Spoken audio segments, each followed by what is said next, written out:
वैसे आप इमेजिन करें कि अगर यूके पोस्ट ब्रेक्सिट के दौर में चला जाता है तो आपको क्या फायदा होगा, आप कैसे जिंदगी गुजारेंगे, जरा इस पे भी नजर डाल लें। क्योंकि कीर स्टामर की जो आने वाली फ्यूचर पॉलिसी है उसके अंदर ये कह रहा है कि भाई यूके को यूरोपीय यूनियन के साथ हम लोग मर्ज करने वाले हैं, और जब ये तरीका हो जाएगा, ये मर्ज हो जाएंगे, यूके यूरोपीय यूनियन के साथ मर्ज हो जाएगा, तो आप में से बहुत सारे लोग अगर रिकॉल करें अपने उस टाइम को 2015, 16, 17 इस टाइम को रिकॉल करें तो आप अगर देखें, कंपैरिजन करें कि 2024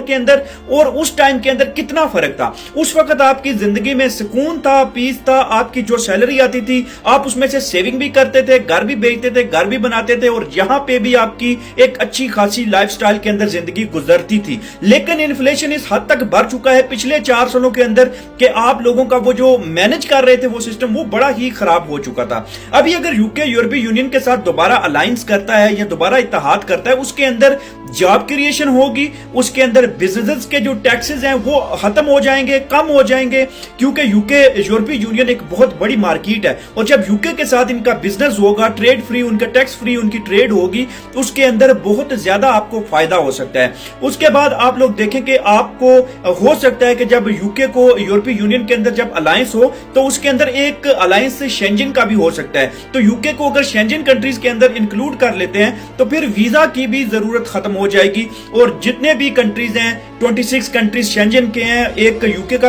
इंक्लूड कर लें 27 हो गए, तो आप इजीली ट्रेवल कर सकते हैं। तो जब इजीली ट्रेवल होगा, टैक्सीज आएंगी, ट्रक्स आएंगे, ट्रॉलर आएंगे, और सारी चीजें आपस में आना जाना हो जाएगा, तो इससे आम बंदे को भी फायदा होगा, और उन लोगों को जो लोग जॉब्स करते हैं, जो लोग बिजनेस करते हैं, ट्रेड करते हैं, उन लोगों को भी फायदा हो सकता है। तो ये अगर अलायंस हो जाता है, पोस्ट ब्रेक्सिट अलायंस हो जाता है, तो सबसे बड़ा फायदा यूके को होगा, इसको, और यूके के अंदर रहने वाले जितने भी सिटीजन हैं, लोग हैं, उनको होगा। तो क्या हालात पहले जैसे हो जाएंगे? तो बिल्कुल, क्योंकि ब्रेक्सिट से पहले जब ब्रेक्सिट हुआ था उसके बाद ये सारी चीजें कट हो गई थी। लेकिन अभी ये जो लेबर पार्टी का जो मंशूर है, इनकी जो इलेक्शन कैंपेन के अंदर ये चीज बोली गई थी कि यूके और यूरोपीय यूनियन आपस में दोबारा मिल जाएंगे, आपस में दोबारा बिजनेस स्टार्ट कर लेंगे और वही चीजें दोबारा कंटिन्यू करेंगे। तो इस चीज के ऊपर अगर आप देखें तो यूके और यूरोपीय यूनियन जब मिलेंगे तो ऑफकोर्स आप एक दूसरे कंट्रीज के अंदर, आप चाहे फ्रांस जाना चाहते हैं, स्विट्जरलैंड जाना चाहते हैं, लग्जमबर्ग है, जर्मनी है, स्पेन है, इटली है, पुर्तगाल है,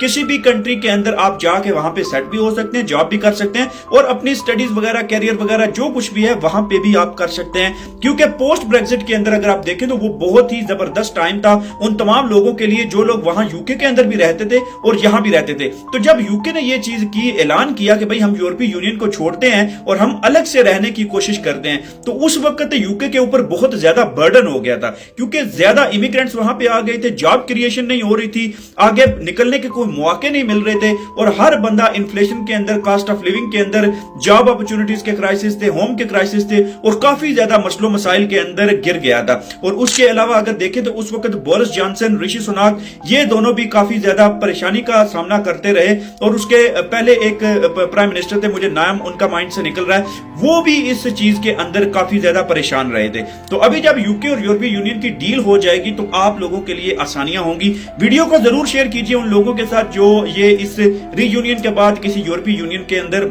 मूव होना चाहते हैं।